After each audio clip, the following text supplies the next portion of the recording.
What's going on, guys? All right, so we're going to go over the fundamentals of credit, and then we're also going to go over how you can actually use your credit cards to make money. All right, now to understand credit, you first have to understand just how our economy works. Now, our economy is factored by spending. The more money being spent means that it'll be more money circulating, and with more money circulating, it'll trickle down to them actually needing more jobs. All right, quick example. Let's say a business is selling, let's say they're selling clothes, right? And because of their revenue, they need 10 workers. Now they're selling so many more clothes and more customers are coming in that now they need more workers. The reason why, because more money is being spent means that more money is circulating. And with more money circulating, then they'll need more workers. Now with spending, you can either spend money with physical cash or you can spend money with your credit card, and that is digital cash. Now with physical cash or your debit card, which is digital physical cash, you're actually using your own physical money. So an example would be, let's say if you go to the store and you use $10, you're now down $10. It could be from physical cash or it can be from your debit card, which is digital physical cash. Now with digital cash, like credit cards, you're using the bank's money. However, you're actually using your future earnings, but you're using it for the present. Now let's say you go to the store and you spend $10 on your credit card. That's actually the bank's money. So that's the bank's credit card that they gave you with the idea that you're gonna pay them back. So again, that $10 that you just used on your credit card is the bank's money with the idea that you will pay them back in the future. That is the reason why it is your future earnings being used for the present. Now, being that it's your future earnings being used for the present when using your credit card, I'm going to show you guys exactly how you can use that to make more money with your credit cards. Now, there's two ways you can actually use your credit card. You can use your credit card to build wealth, or you can use your credit card to indirectly build you more debt.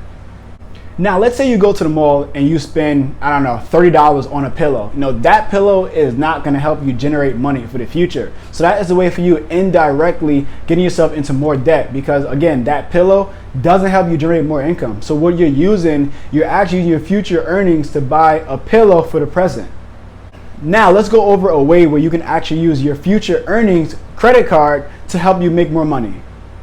Now, using your credit card can help you make investments. You can purchase property with real estate, or you can purchase stocks. This is an example, but doing that doesn't guarantee that you'll be wealthy. All it does is guarantee that you're making an investment, so that the possibility outcome for the future, you're gonna make more money. Now, by doing that to make more money, you're literally using that investment to pay off that card, and you're gonna use the remainder of it to pocket, and now you're gonna have more money. All right, so now I'm going to give you guys some numbers and replace it with what I just said so it can kind of make more sense. All right, so let's say you use your credit card and you spend $10 to invest in, let's say, property, right? So you use $10 with your credit card to invest in a property. Now, that $10 property is going to bring you back $30. So with that $30, you're going to use 10 of that to pay off your credit card that you spent for the investment, and then you're going to pocket the rest of it, which is $20. Because 30 minus 10 is 20, so you pocket 20. Now, that example is a smaller scale, but you can use that credit card to make investments on a larger scale.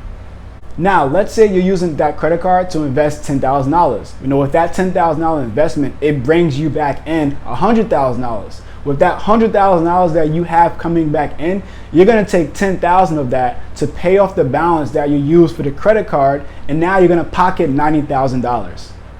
Now, that's the ABC way. It actually gets a little bit more complicated than that, but this is a simple way that you can leverage the bank's money and help it so you can use it for yourself and make more money.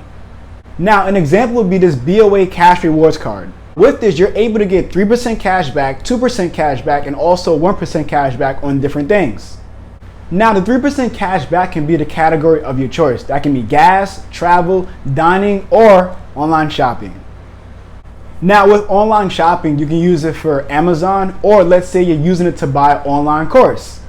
So let's say you make a purchase for an online course that shows you how to make money. You're literally using your cashback rewards card to purchase an online course to make money. So you're getting paid to learn how to get paid.